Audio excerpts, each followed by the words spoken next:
E para uma temporada que começou no Halloween, nada melhor do que um episódio natalino cheio de reviravoltas, emoções, surpresas e, bom, a gente tá falando da série do Chuck, né? Não podia faltar muito sangue. Oi, eu sou o Felipe Pérez e seja muito bem-vindo ao meu canal Filmes Encontrados, um espaço para quem é apaixonado por filmes e séries de terror e suspense e colecionismo. Bora conversar sobre o final da segunda temporada de Chuck? Se esse é seu primeiro vídeo por aqui, aproveita para já se inscrever porque rolou vídeo aqui no canal sobre todos os episódios dessa segunda temporada, tem vídeo da primeira temporada também. Vou deixar separado aqui na descrição um link com a playlist de todos os conteúdos que eu já fiz sobre a franquia Brinquedo Assassino para você maratonar. E aproveita para já deixar um like para que esse conteúdo seja recomendado para mais pessoas. Episódio de hoje, Chuck Actually, ou simplesmente Chuck, com direção de Jeff Renfro.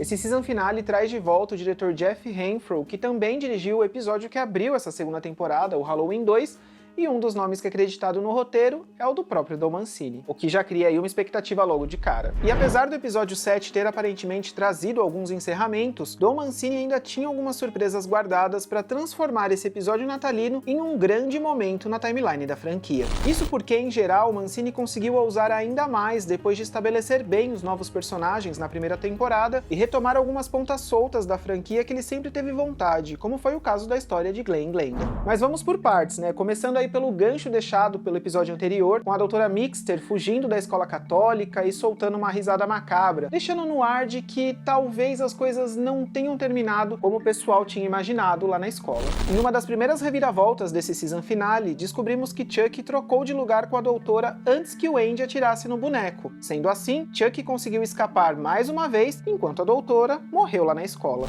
Enquanto todo mundo acreditava que o Chuck estava morto, mal sabiam eles que ele já estava num novo corpo humano se preparando aí para um plano de vingança e, claro, voltar para um outro boneco. A doutora Mixter tinha lá um boneco guardado extra no seu escritório e é justamente esse boneco que o Chuck usa para passar sua alma de volta para ele. E vale aqui uma atenção, porque quando o Chuck vai abrir o cofre onde o boneco está escondido, o código que ele digita é uma referência à data de estreia do primeiro Brinquedo Assassino no cinema nos Estados Unidos, que é a data 9 de novembro de 1988. E uma coisa bem importante que esse episódio traz também é a conclusão das diversas histórias desenvolvidas nessa temporada. Lexi falando abertamente sobre seus medos e a relação conturbada com a mãe. Ela e a mãe, inclusive, protagonizam uma cena muito bonita, onde elas baixam a guarda e pela primeira vez têm uma conversa super sincera, onde assumem que são muito parecidas. O Jake e o Devil mesmo, depois de diversos desencontros que eles tiveram nessa temporada, finalmente se reaproximam aqui. E quem acompanhava a série de vídeos aqui do canal sabe que eu sempre torci pelo casal, né? Outra reaproximação se dá com a Tiffany e suas crianças. Como eu imaginava, Glenn ficou muito mal com o tiro que levou acidentalmente da Nika no episódio 7, e a Glenda decide que só existe uma maneira de resolver a situação. Glenn e Glenda retornam pro boneco e a gente ganha um dos momentos mais lindos da série, onde a Tiffany conversa com Didi,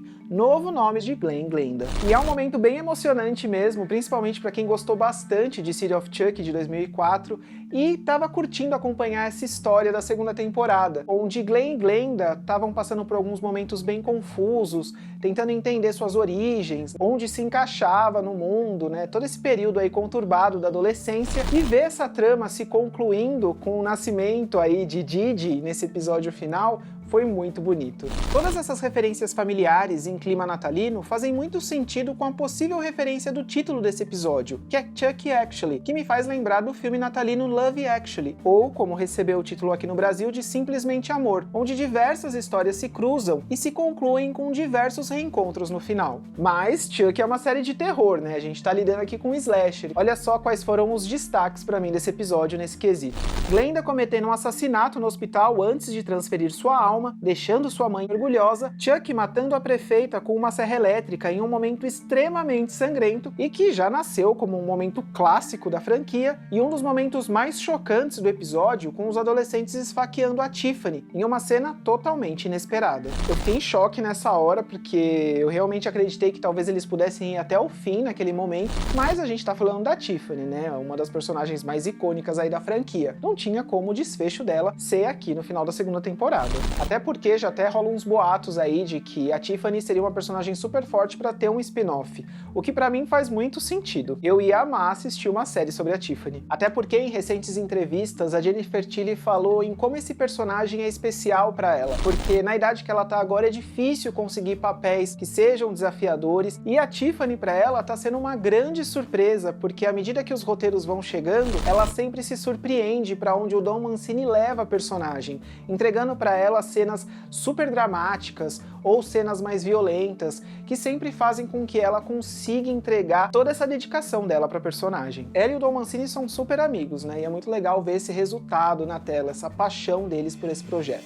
Mas voltando ao episódio, onde eu tinha parado de falar ali onde a Tiffany tinha levado as facadas, isso nos leva a outras grandes surpresas que abrem ganchos aí para uma terceira temporada. O fato da Caroline ter fingido todo esse tempo que não estava ao lado do Chuck e depois indo embora com a Tiffany, deixando a Lexi sozinha. Talvez essa seja uma das histórias a serem exploradas numa futura temporada, com a Lexi tentando salvar a irmã desse caminho que ela resolveu seguir ao ser manipulada pelo Chuck.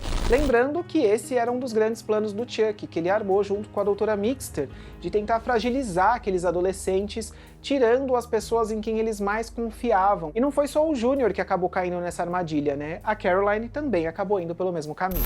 Já a Nika também segue aí obcecada pela Tiffany. Esse episódio acabou com ela observando de longe, fazendo ameaça, falando que vai estar sempre ali por perto, de olho. Então tá aí uma briga que vai precisar de mais alguns episódios para se desenrolar. E o surto em forma de reviravolta com a boneca da noiva, onde a Tiffany tenta transferir sua alma, em uma referência à noiva de Chuck, e quando o encantamento não funciona, ela descobre que foi enganada, já que a boneca Belly era um Chuck disfarçado, que vai em sua direção para a facada final. Pra mim, foi um episódio perfeito, porque além de trazer bastante reviravoltas, eu achava que boa parte da temporada tinha se encerrado no episódio 7. As histórias do Andy e da Kyle, por exemplo, fez bastante sentido encerrar a história deles dessa temporada com aquele flashback de Brinquedo Assassino 2, para que nesse episódio outras tramas tivessem mais destaque, né? Como a trama da Tiffany, a trama da Caroline, que foi retomada, e também ambientar tudo isso num episódio natalino, levando a franquia aí também para um outro momento. Eu queria muito que as temporadas de Chuck tivessem muitos episódios, né? Inclusive episódios fillers,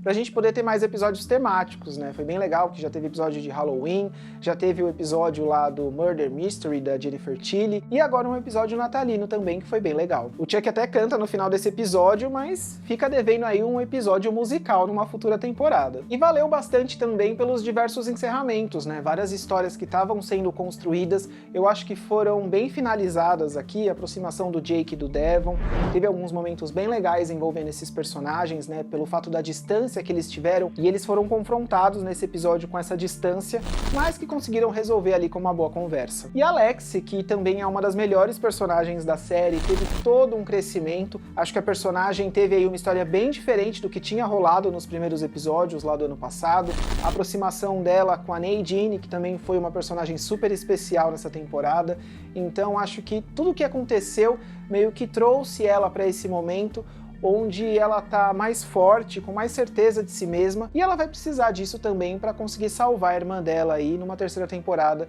que eu espero que realmente aconteça. E eu sei que teve muita gente que não curtiu essa segunda temporada, porque teve bastante humor, teve muito link com os filmes da franquia, então isso acabou dividindo bastante, né? Muitas pessoas que gostaram da primeira não curtiram tanto essa segunda, mas eu acho que a gente tinha que olhar para essa segunda temporada como mais uma coisa diferente que foi trazida da franquia, sabe? Eu acho que Brinquedo Assassino tem isso que é bem diferente de outras franquias de horror. O Don Mancini sempre tenta levar a franquia para uma nova direção, tentando fazer um novo capítulo que se diferencie do anterior.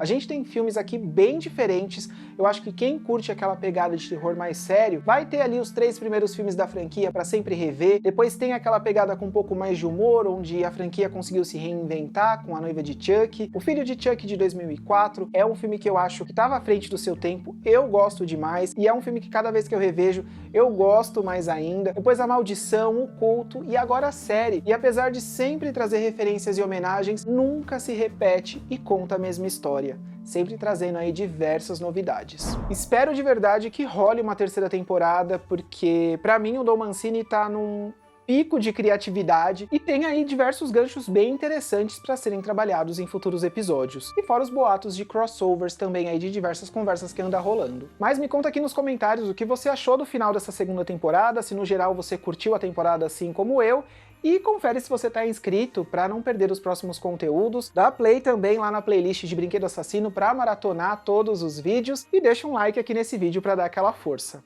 Obrigado por ter assistido até aqui e até o próximo vídeo.